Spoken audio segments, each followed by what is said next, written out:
Okay जी, तो slide से शुरू करते हैं। सेल्फ केयर की बात हो रही है, नेवल मसाज जी। अच्छा, बहुत इम्पॉर्टेंट होता है। आजकल लोगों को आईबीएस का इशू है, कॉन्स्टिपेशन का इशू रहता है, और कॉन्स्टिपेशन का जो इशू है वो आपके सारी पीछे हेल्थ के डिफरेंट इश्यूज में जो है वो बहुत अहम इम्पॉर्टेंट रोल प्ले करता है। तो कॉन्स्टिपेशन से होती है ना, हर चीज बंदा हर कहता है कि चीज गट गट से। आपको डिप्रेशन है, एंजाइटी है, it is all related to your gut health. हाँ। तो उसके लिए नेवल मसाज बहुत अच्छा होता है। आप कुछ जो भी आपके पास ऑयल है, ऑलिव ऑयल बेस्ट रहता है।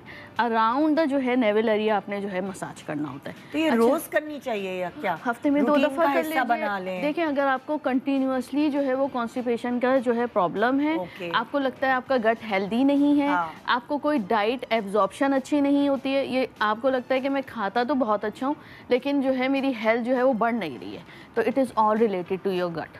तो उससे ये होता है एब्जॉर्प्शन। जब आप मूवमेंट करते हैं ना निदा, देखें अगर ये आपका नेवल है, ये आपका एम्ब्लाइकस है, तो आपने साइड में यूँ मसाज करना है और 2 से 3 ड्रॉप आप अंदर डाल लीजिए। That is called oil pulling.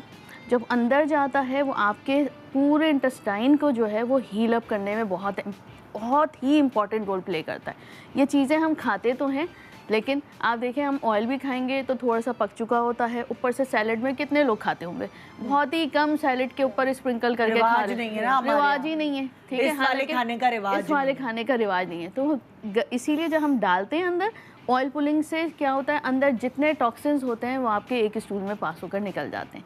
इसलिए गट हेल्थ आपकी अच्छी रहती है, क्योंकि गट से ही आपका सेरोटोनिन, जितने आपके हैप्पी हार्मोन्स हैं वो रिलेटेड होते हैं। ब्रेन से ताल्लुक जो है 30% होता है, 70% ताल्लुक आपका गट से होता है। तो मसाज करें। अच्छा, पहले आपने जो है सर्कुलर मोशन में करना है, ऐसे करें, और फिर जो है एंटी क्लॉकवाइज करना है। करने से ये होता है, इसी आप देखें जब बच्चे पैदा होते हैं तो बच्चों के किया जाता है, फिर उनका स्टूल जो है वो पास हो जाता है, गैसेस नहीं होती हैं, कोई मेडिसिन नहीं देनी पड़ती है, जस्ट बिकॉज ऑफ मसाज। उससे अंदर से गट हेल्दी रहता है। तो उसके अंदर जो है जो मूवमेंट होती है गट की वो हेल्दी होती है, उसको जो है पेरिस्टाल्टिक मूवमेंट कहते हैं। उसका जो है अच्छा होना बहुत ज़रूरी होता है। जब पेरिस्टाल्टिक मूवमेंट अपोजिट साइड पे होने तो गट आपका इंटेस्टीन के अंदर चले जाता है, तो ये कॉम्प्लिकेशंस आपकी डेवलप नहीं होती है। अगर आपको गट हेल्दी रखना है तो navel massage is too good.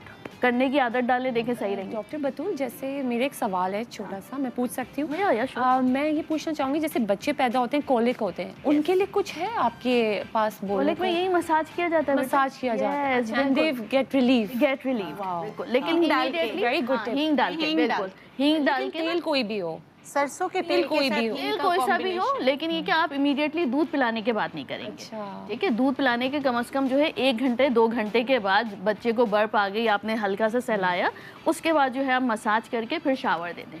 चलो भाई, अभी तो बच्चों की अम्माओं की बात हो रही है, अभी बच्चों की बात नहीं कर रहे हैं। मैंने इसलिए पूछा कि आज मेरी जो बहन है उसका बेबी हुआ, अब उसको पता नहीं था, उसके लिए एक न्यू एक्सपीरियंस था। तो जब भी मैं सोचती थी, मैं कहती थी अब मैं इसको योगा तो करा नहीं सकती, मैं इसको ब्रीदिंग का कह सकती, तो इसका क्या इलाज हो सकता है?